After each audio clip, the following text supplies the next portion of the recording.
તો વાત કરીએ બનાસકાંઠાની તો બનાસકાંઠામાં ગેનીબેન ઠાકોરનો સન્માન સમારોહ યોજાયો કે જ્યાં જિલ્લા કોંગ્રેસ સમિતિ દ્વારા સાંસદનું સન્માન કરવામાં આવ્યું। ત્યારે કોંગ્રેસ પ્રભારી મુકુલ વાસનિક પણ હાજર રહ્યા કે જ્યાં ચૂંટણીમાં તંત્રએ દબાવવાના જે પ્રયાસો કર્યા છે તેવું ગેનીબેને જણાવ્યું।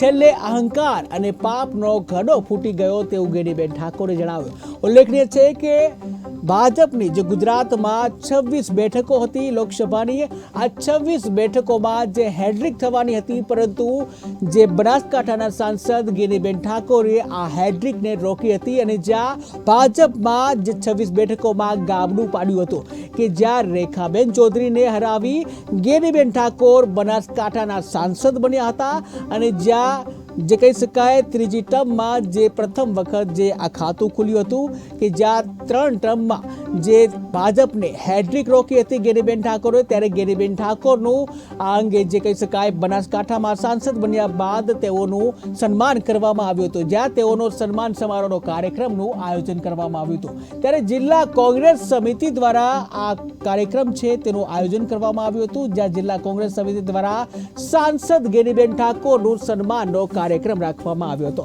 ત્યારે આ કાર્યક્રમમાં કોંગ્રેસ પ્રભારી મુકુલ વાસનિક પણ હાજર રહ્યા હતા, જ્યાં ચૂંટણીમાં તંત્રએ દબાવવાનો પ્રયાસ કર્યો છે તેવું જે ગેનીબેન ઠાકોરે જણાવ્યું હતું। વધુમાં તેઓએ જણાવ્યું કે છેલ્લે અહંકાર અને પાપનો ઘડો ફૂટી ગયો તેવું બનાસકાંઠાના સાંસદ ગેનીબેન ઠાકોરે જણાવ્યું હતું।